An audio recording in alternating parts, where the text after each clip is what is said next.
दैत्य में समुद्र मंथन होता है, उसमें प्रथम विष प्रकट होता है और बाद में बहुत मूल्यवान संपत्ति प्रकट होते हैं। देवता और दैत्य आपस में बांट लेते हैं और अंत में अमृत निकलता है। उस अमृत को दैत्य धन्वंतरी भगवान से छीन लेते हैं। देवता दुखी होकर भगवान के शरण में जाते हैं।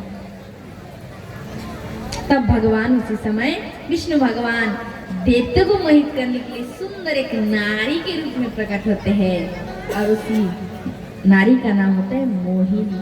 बोलो मोहिनी भगवान की जय। जय जय श्री राधेश। सुंदर रूप मोहिनी वो अपने रूप के छटा से दैत्य को मोहित करके अमृत देवताओं को पिलाते हैं और दैत्य को खाली मीठा माने जल पानी पिलाते हैं। सारे दैत्य को तो ये पता नहीं चलते। बाद में वहाँ राहु नामक राक्षस देवता का रूप बनाकर अमृत पीता है। सूर्य चंद्र देख देता है, कहते हैं विष्णु मोहिनी ये तो असुर है। तब भगवान मोहिनी सुदर्शन चक्र से उसके धड़ से सिर को काटते हैं, किंतु अमृत के स्पर्श से दोनों ही अमर हो जाते हैं, राहु और केतु। और सूर्य चंद्र कहते हैं अमृत पीते समय, इसीलिए ग्रहण लगता है ना, यही राहु अटैक करते हैं किस पर? सूर्य और चंद्र पर आक्रमण करते हैं। उसी को हम लोग क्या कहते हैं? ग्रहण लगना। चंद्र ग्रहण सूर्य ग्रहण बोलते हैं ना, तो बस ये है। तुम्हारा अब क्या हुआ? अब तो दैत्य को मालूम हो गया कि विष्णु ने हमसे छल किया। नाराज होकर देवताओं से आक्रमण किए। देवता अमृत पी के बलवान हो चुके थे, इसलिए देवताओं के हाथ से दैत्य का विनाश हुआ, मारे गए सब। किंतु दैत्य के गुरु शुक्राचार्य संजीवनी विद्या जानते थे। संजीवनी विद्या द्वारा पुनः दैत्य को जीवित कर दिया। और क्या हुआ? दैत्य की राजा बलि थे, सब जीवित हो गए। नाराज हो गए, विष्णु ने इतना बड़ा छल किया, बदला लेके रहेंगे। तो उसने राजा ने कहा, अरे विष्णु को तो बाद में, पहले इंद्र को तो देख ले, बड़ा घमंडी हो गया। गुरु के चरणों में विनय के क्या उपाय है बताइए गुरुदेव, जो करने के लिए कहेंगे हम वही करेंगे, बस उपाय बताना है आपको। गुरुदेव ने कहा यज्ञ करना पड़ेगा, 100 यज्ञ यदि पूर्ण हो जाए तो हे बलि, ये स्वर्ग का राज सदा के लिए तुम्हारा हो जाएगा। महाराज इसी समय दत्तराज बलि ने संकल्प किया। 99 यज्ञ पूरा हो गया था, एक ही यज्ञ बाकी था कि अब तो इंद्र आदि देवता को चिंता हो गए। सब देवता क्या किए? विष्णु भगवान की शरण में गए और धर्म की रक्षा के लिए तब भगवान विष्णु ने देवताओं की मान की रक्षा के लिए कश्यप जी की वहाँ माता अदिति के गर्भ से वामन के रूप में अवतार लिए।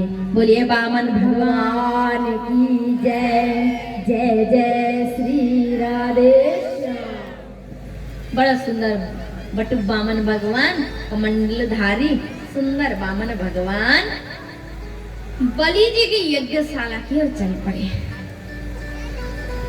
दत्तराज बलि आ रहे, एक बार ताली से स्वागत करें। तो महाराज या भगवान देवता की धर्म की रक्षा के लिए वामन भगवान सुंदर राजा की यज्ञशाला पर चल पड़े और बलि जी ने बड़े सुंदर भाव से वामन भगवान की स्वागत किए। स्वागतम तई नमस्तुभ्यं ब्रह्मणं किंकरवायते तपो साक्षात् वंदनम् अदना पुतस्तप्ता आधना पावितंकुला अदाशस्त्रं कृत्यस् यद्भवानागत्य। स्वागत स्वागत स्वागत कहने लगे। स्वागतम हे बटुक वामन भगवान, आपका स्वागत है। कृपया पधारने की कृपा करें और ये बताने की कृपा करें कि हम आपकी क्या सेवा करें। आपको क्या चाहिए?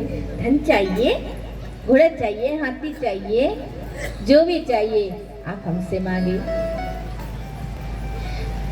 वामन भगवान ने कहा, राजन मैं जानता हूँ तुम सब कुछ दे सकते हो, तो सब कुछ देने में समर्थ है, किंतु विद्वान ब्राह्मणों को चाहिए जितना धन आवश्यक उतना ही ले, उससे ज्यादा मत ले। इसलिए केवल मुझे अपने चरण से नापा हुआ 3 पग भूमि चाहिए। बलि जी ने कहा वाह, कुछ ज्यादा ही मांगी। अरे ऐसा कुछ मांगो कभी किसी के सामने हाथ फैलाना ही ना पड़े। तो वामन भगवान कहते हैं महाराज, संसार में किसके अभिलाषा पूर्ति होते हैं? लालसा लोग जितने बढ़ाओ सो बढ़ते चलते हैं, इसलिए संतुष्ट ही शांति के लक्षण है। बोले ठीक है प्रभु, फिर आपको जितना धन चाहिए आप ले लें। तो भगवान ने कहा ऐसे नहीं, संकल्प करना पड़ेगा तो ही लेंगे। बलि जी ने कहा ठीक है। हाथ में जल लेकर संकल्प करने वाले थे। जैसे संकल्प के लिए तैयार हुए कि बलि के गुरुदेव आ गए। शुक्राचार्य बोले राजन रुक जाओ, तुम्हें मालूम ही है कौन है? ऐसा वही चले साक्षात भगवान विष्णु रब्बिया, ये साक्षात विष्णु है। हैं? एक पग में चले धरती को नाप लेंगे, दूसरे पग में सर को नाप लेंगे और तीसरे पग में मिथ्याचारी का दोष लगाकर नरक भेज देंगे। ऐसे दान में क्या लाभ जो दाता ही नरक चले जाए? कह दो मैं कुछ नहीं दे सकता, मैं कुछ भी नहीं दे सकता। तो उसी समय बलि जी ने कहा गुरुदेव आपका कहना परम सत्य है, किंतु मैं प्रहलाद जी का पुत्र हूँ और एक बार जो देने का वचन दे चुका, अब धन के लोभ के मारे कैसे कह दूं कि मैं नहीं दे सकता। आप मुनिगण जिस भगवान का आराधना करके भी भगवान को सामने बुला नहीं पाते हैं, दर्शन नहीं हो पाता है, वो भगवान आज बिन बुलाए मेरे घर पे आ गए। मैं थोड़े धन के लोभ में कैसे कह दूं कि नहीं दे सकता। इन्हीं के चरणों में मैं अपना सब कुछ निछावर कर दूंगा गुरुदेव, निछावर कर दूंगा। गुरु नाराज हो गए, मेरी आज्ञा का उल्लंघन करता है, जा दुष्ट, मैं तुझे श्राप देता हूँ कि तू लक्ष्मीहीन हो जाएगा। बोले गुरुदेव आपका श्राप स्वीकार है, किंतु अपने वचन से मुड़ना स्वीकार नहीं। भगवान खुश हो गए, भगवान खाली हंस रहे, धीरे धीरे धीरे मधुर मधुर मुस्कुराए। प्रभु की क्या स्वरूप है, क्या मीठे मुस्कान है, देखकर भक्त पानी पानी हो गए। बलि जी ने संकल्प किए, वामन भगवान अपने स्वरूप को बढ़ाए। एक पग में धरती को नाप लिए, दूसरे पग में सर को नाप लिए और वही चरण ब्रह्मलोक पहुंच गए। ब्रह्मा जी ने भगवान विष्णु के चरण को धोया और उससे भगवती गंगा प्रकट हुई है। बोलिए गंगा मैया की जय, जय जय श्री राधेश्वर। महाराज उसी समय भगवान ने अपने रूप को थोड़ा छोटा बना लिया और भगवान ने कहा बलि तुमने मुझे 3 पग भूमि देने का वचन दिए थे, मैंने तो अपने 2 पग में सारे तुम्हारी संपत्ति को नाप ली, अब तीसरा पग रखने के लिए जगह नहीं है, तुम मिथ्याचारी बन गए हो, अब तुम्हें नरक में भी जाना पड़ सकता है। भगवान परीक्षा ले रहे। तो बलि जी डरे नहीं। बोले बलि जी ने कहा प्रभु ये बात सत्य है कि मैंने अपना वचन पूरा नहीं कर पाया, परंतु प्रभु मैंने 2 पग में तो अपना सब कुछ दे दिया, परंतु अभी तक मैं तो बाकी हूँ, मैंने खुद को तो दान नहीं किया ना, मेरे वस्तु को दिया। अतः आप अपना तीसरा चरण मेरे सिर पर रख दीजिए। यद उत्तम श्लोक भवान यथारिदम बज वलिक सूर्यवर्ज मन्नते करम वितम न तत्र भारत प्रलंब्यम पदम तृतीय गुरु शीर्ष में निजम। पादुका हटा के थोड़ा सा चरण रख। तब उसी समय भगवान ने अपना तीसरा चरण बलि जी के मस्तक पर रखे। तालियां बजाए सभी, बोलिए वामन भगवान की जय, जय जय श्री राधे। अपूर्व दृश्य है, अपूर्व दृश्य है, सभी दर्शन करें। भगवान ने कहा वाह बलि वाह, आज तुमने मुझे खरीद लिया, तूने सर्वस्व दान दिया मुझे। देखो भगवान को दान करने से तुम अमर हो जाओगे, तुम्हारे भंडार में कभी कमी नहीं रहेगा। इसलिए सब जो वामन भगवान को दान करना चाहते कर सकते। वामन भगवान आपके मध्य में घूमेंगे, भगवान को दान करे, जितना दान का विचार बनाए। देखो मैं मारवाड़ी समाज में कथा करती हूँ ना, मैं अगर 5 रुपए की बात कहूँ ना, वो 10 रुपया मुझे देने की विचार रखते भगवान को, कि वो जानते हैं कि जितना देंगे उतना बढ़ेगा। ये दान का नियम है। और हम लोग क्या करते हैं, अगर कहे ना आज दान के लिए भगवान की सेवा के लिए 10 रुपये के कपड़ा चाहिए, हम चाहते हैं 10 से 5 कैसे हो जाए। 10 रुपये की कपड़ा से सस्ता 5 रुपये। हम लोग बाजार जाते हैं भगवान की पूजा के लिए, सबसे सस्ता दिखाना भैया, सबसे सस्ता कपड़ा चाहिए, सबसे सस्ता भगवान के लिए माला चाहिए, सबसे सस्ता। माता लोग कहती किशोरी जी, मैंने कथा में मेरे पति ने इतना खर्च किया, 2 हाथ से दिया और भगवान हमको 4 हाथ से दिए। ऐसे हम लोग सुनते रहते कथाओं में। इसलिए जब भी देने की बारी आए, कभी भी आपके जीवन में ऐसा आया कि आज भगवान के नाम में मुझे देना है, कंजूसी मत करना, खुले मन से देना। आप दोगे तो भगवान आपको 2 हाथ से, आप दोगे तो भगवान आपको 4 हाथ से देंगे, ये निश्चित है। क्योंकि दुनिया गोल है, पृथ्वी गोल है, जो तुम करोगे वो सूद समेत तुम्हारे पास लौट के आएगा। तुम चालाकी करोगे तो तुमसे भी चालाकी होगा, तुमसे भी छल होगा। तुम सरल बन के करोगे तो तुम्हारे पास वही सरल भाव तुम्हारे पास सूद समेत आएगा। बोलो राधे। तो महाराज अब क्या हुआ, भगवान ने कहा बलि तुमने मुझे खरीद लिया है, मैं तुम्हारी भक्ति से अति प्रसन्न हूँ, अतः मनमंत्र में तुझे इंद्र पद की प्राप्ति हो जाएंगे। तब तक तुम सूतल में अपने परिवार को लेकर निवास करो। सूतल क्या है, करोड़ों स्वर्ग से भी ज्यादा सुखमय है सूतल। तो बलि जी ने कहा प्रभु ऐसे नहीं, आपको भी हमारे संग रहना पड़ेगा और ऐसे जगह खड़ा होना पड़ेगा कि आते और जाते हर समय आपका दर्शन होता रहे। भगवान ने कहा आते जाते, इसका मतलब तो द्वार है गेट है, द्वार पे मेरे भक्त मुझे खड़ा कर दिए, कोई बात नहीं, कोई बात नहीं। भगवान ने कहा मेरे भक्त जब परीक्षा देते हैं मैं परीक्षा लेता हूँ, और आज मेरी भक्ति की बारी है, वो मेरी परीक्षा ले रहे हैं, पर मैं पीछे नहीं हटूंगा। भगवान द्वार पे द्वारी बन गए। कहाँ के? सूतल के। और बलि जी वहाँ के राजा हैं, सुखपूर्वक रह रहे परिवार आदि लेकर। और भगवान द्वार पे, घर पे मन लगेगा नहीं, वही द्वार पे आ जाते हैं, साधुओं की संग होता है। और पृथ्वी में कहाँ पे भागवत कथा हो रही है, कहाँ साधु संग हो रहा है, सब भक्त और भगवान वही बैठे बैठे चर्चा करते हैं। भक्त कहते प्रभु पता है भारत में अमुक गांव में आपका ऐसे एक भक्त है जो आपका खूब कथा सुनते हैं। भगवान कहते अच्छा कौन सा भक्त? फिर वो भक्त नाम बताते, परिचय देते। फिर और एक भक्त कहते हैं भगवान पता है अमुक जगह एक ऐसा भक्त है जो खूब नाम जप करते हैं, आपकी नाम करते हैं। फिर भगवान कहते अच्छा, फिर परिचय लेते हैं। ऐसे सत्संग होते हैं, बहुत भक्ति की कथाएं होती है। ऐसा करते करते बहुत दिन निकल गया। फिर एक दिन क्या हुआ, नारद मुनि बैकुंठ लोक गए।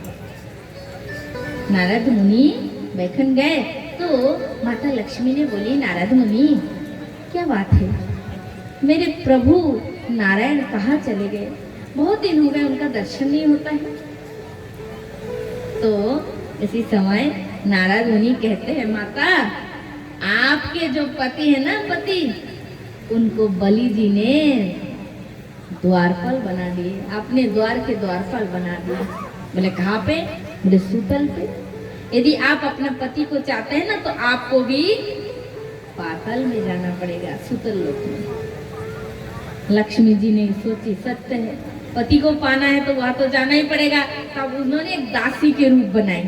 दासी के रूप बनाकर बलि जी के घर जाकर खूब सेवा करने लगी। एक दिन बलि जी ने कहा कि ये कौन है? एक नारी, एक स्त्री खूब सेवा करती है परंतु कभी कुछ लेती नहीं है। तब बलि जी ने कहा हे देवी आप खूब सेवा करती हो परंतु कुछ सेवा के विनिमय मूल्य कुछ नहीं लेते हो, कुछ मांगो, क्या चाहिए आपको? घर चाहिए, धन चाहिए, वस्त्र आदि चाहिए, जो भी चाहिए मुझसे मांगो, मैं दूंगा तुम्हें। तो लक्ष्मी देवी कहते नहीं नहीं मुझे कुछ नहीं चाहिए। बोले नहीं नहीं मांगो तो सही। तो लक्ष्मी जी ने कहा मैं उसी से मांगती हूँ जो संकल्प करके मुझे देते हैं, बिना संकल्प किए मांगने से हैं मैं नहीं लेती हूँ, देने की बात कहने से मैं नहीं लेती हूँ। बलि जी ने कहा, मन मन सोचा भगवान को दिया और एक साधारण स्त्री को देने में क्या। तब उन्होंने कहा ठीक है हम संकल्प करते हैं, तुम मांगो तो सही। जैसे हाथ में जल लेकर संकल्प किए, तब लक्ष्मी जी अपने चतुर्भुज रूप में प्रकट हो गए। लक्ष्मी जी ने कहा, हे बलि, वास्तव में मुझे अपने पति को चाहिए। बोले, द्वार पे जो द्वारी बनाए ना नारायण, वही तो मेरे पति हैं। हाथ जोड़कर बलि जी प्रणाम किए, माता आप जगत माता थी और मैं आपको पहचान नहीं पाया, माँ हमें क्षमा कर दो, आप हमारे घर में सेवा की। तब लक्ष्मी माता ने बोली, ये तो मेरा सौभाग्य है, मैं खुशी खुशी सेवा की, मुझे बहुत आनंद मिला, बस अब तुम मेरे पति को लौटा दो। तब बलि जी ने कहा, ठीक है मैया, जब मैंने वचन दिया तो अवश्य मैं लौटा दूंगा। किंतु भगवान के हाथ लेकर लक्ष्मी जी के हाथ में दिए, किंतु तब उसी समय बलि जी की आंखों में आंसू आ गए।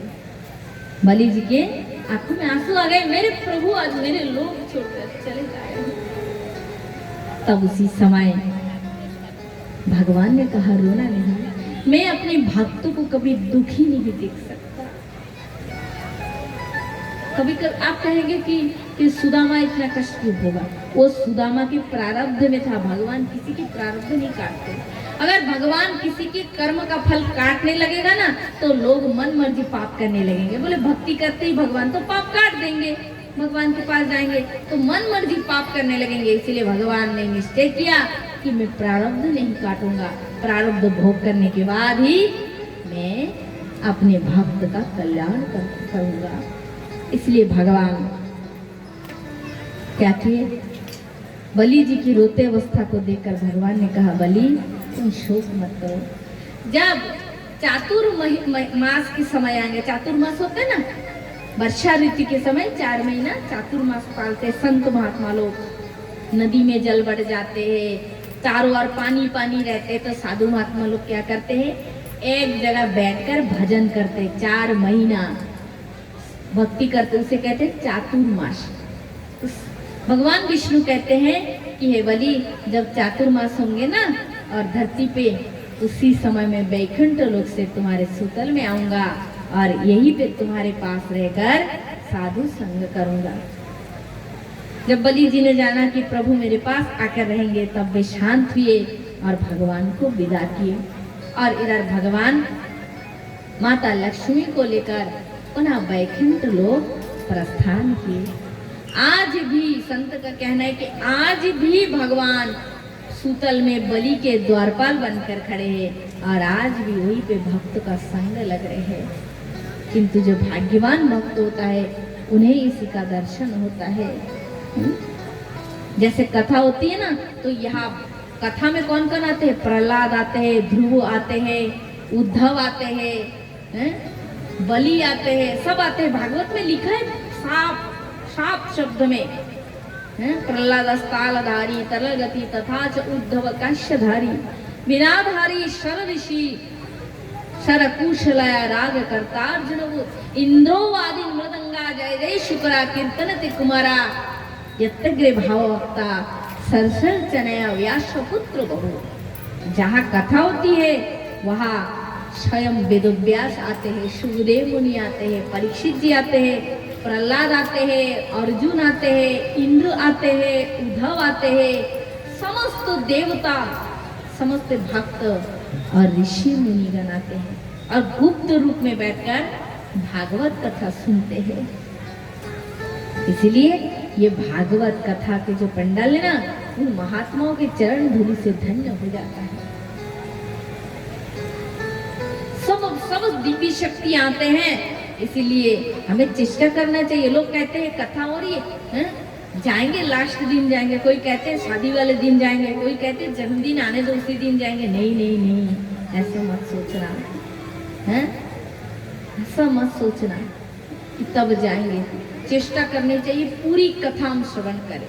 हाँ, कई कई काम धंधा में लोग फंस जाते, थोड़ा हो जाते, किंतु ज्यादातर मैंने देखी लोग क्या कहते, घर में फ्री होने के बाद सोचते कि 4 दिन होने दो कि 5 दिन होने दो तब कथा में जाएंगे। ऐसा अगर भगवान हमारे लिए सोचे और 4 जन्म और चक्कर लगा, कष्ट भोग, फिर तुझे मुक्ति देंगे, हैं?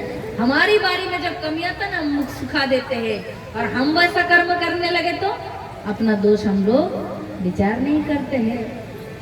इसलिए हर समय जो कर रहे विचार करके करें। कोई आप व्यस्त है, किसी बहुत बड़े झमेला में फंस गए, अलग बात, पर आप जब तक फ्री है, फुर्सत में है, तो ऐसा मत सोचे कि 4 दिन बाद से ही जाएंगे, 5 दिन होने से ही जाएंगे। प्रथम दिवस से कथा सुने।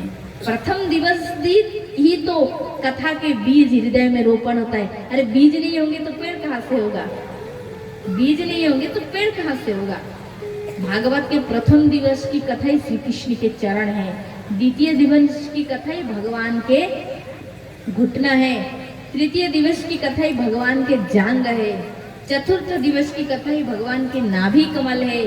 पंचम दिवस की कथा ही भगवान के हृदय है, और षष्ठम दिवस की कथा ही भगवान के कंठ है, और सप्तम दिवस की कथा ही भगवान का मुख है। एक बार बोले राधे। तो तुमने चरण को छोड़ दिया, घुटने को छोड़ दिया, आप किसी छवि को बनाओगे, पैर नहीं है, घुटना नहीं है, कमर नहीं है, हैं? तो कैसा दिखेगा? लोग कहेंगे छवि तो, मुख तो बढ़िया दिख रहे, पर पूर्ण छवि नहीं है। पर कोई कोई कथा के पहले 2-4 दिन आते, बाद में नहीं आते। तो जैसे किसी के पैर बनाए, कमर बनाए और मुख ही नहीं बनाए, तो कैसे दिखेंगे? तो वैसे हो जाते हैं। इसलिए पूरी कथा श्रवण करना, अर्थात श्री कृष्ण की चरण से लेकर मस्तक तक ही अपने हृदय में धारण करना, क्योंकि कथा रूप में भगवान आपके हृदय में बैठते हैं। कथा रूप में भगवान माने ये कथा ही भगवान है। ये जो कथा सुन रहे हैं ना, ये कृष्ण कथा ही कृष्ण है, कृष्ण नाम ही कृष्ण है।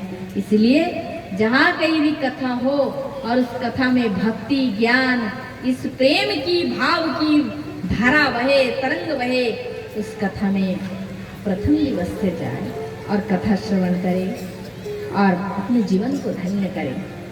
कथा में नियम है, वक्ता के लिए भी धर्म है, खाली श्रोता के लिए नहीं। वक्ता के भी कर्तव्य है कि वो संसार की कथा ना कहे। कथा में संसारी बाजे जो बकवास होते हैं ना, व्यर्थ की बकवाद ना करे, संसार की उदाहरण ना दे। जितनी भी कथाएं है वो भगवान की अथवा भगवान की भक्तों की कथा कहे, तो ही वो उस कथा समस्त जनता के लिए, भक्तों के लिए, श्रोता के लिए मंगलकारी होता है।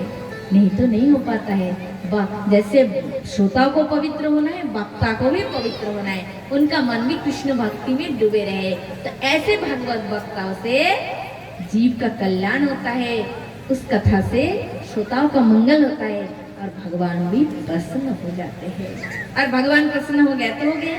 भगवान जिस काम से, जिस कार्य से भगवान खुश हो जाए, तो मतलब समझ लेना कि सबका मंगल निश्चित है, और इसी मंगल से ही परम शांति है। तो भक्तजन, मनुष्य को इसी बात का ध्यान देना चाहिए हर समय कि जिस भी कार्य को मैं कर रहा हूँ, उस कार्य में अधूरापन ना रहे। राधा रानी भी भागवत कथा सुनती है गोलोक में, किसके मुख से? शुक के मुख से। शुक तोता जो है ना, जिस कथा को परीक्षित जी ने सुना ना, शुक ने गाया, उसी शुक गोलोक से आए हैं और वही शुक राधा रानी को भागवत सुनाते हैं। राधा रानी मन लगा के सुनते। हम लोग 2-4 बार सुनते, कहते हैं सुनना हो गया, किंतु राधा रानी युग युग यही भागवत कथा सुन रही है। कहा? गोलोक धाम में गोलोक। और वही गोलोक भी यही है, केवल भगवान की भक्ति, भगवान का नाम, नित्य गीत, वाद्य वहाँ बजाना नहीं। जैसे यहाँ बजाना पड़ रहा है ना, तबला बजाओ, पेड़ बजाओ, इंस्ट्रूमेंट बजाओ, वहाँ बजाना नहीं पड़ता। शून्य में अपनी आप वाद्य यंत्र बजते हैं, अपनी आप शून्य में बजते हैं। और राधा रानी की सखिया कृष्ण की भजन करते, नाम करते, अपनी आप वही नाचते हैं। गोलोक जहाँ दीप रास विलास, प्रेम विलास वही है। जब करोड़ों जन्म के तपस्या साधना पूर्ण होकर जीव के जन्म जन्म के सौभाग्य का उदय होता है, तो वही जीव यही माया के संसार के बंधन को काट कर गोलोक में चले जाते हैं और वहां जाके चिर सुखी हो जाते हैं। फिर इस मायामय संसार में कभी लौट कर नहीं आते, आना नहीं पड़ता है। जैसे कि स्वर्ण की, जैसे आपके पास सोने का एक ईंट है, तो आप लोहे के भी ईंट है, तो उनमें से किस पर आपका मन ध्यान जाएगा? सोने की ईंट में, क्योंकि लोहे की कोई दाम नहीं। उसी प्रकार जब गोलोक में जाओगे ना, तो पृथ्वी लोक और यहाँ का मनुष्य शरीर आपके लिए बहुत तुच्छ साधारण हो जाता है। और ये भागवत कथा से, जिसने भागवत कथा भक्ति पूर्वक सुना है, उसको मृत्यु के बाद गोलोक में निवास मिलते हैं। बोलो राधे। अब ये बताओ किस किस को गोलोक जाना है? हाथ ऊंचा करना। गोलोक धाम जाना है कि नहीं?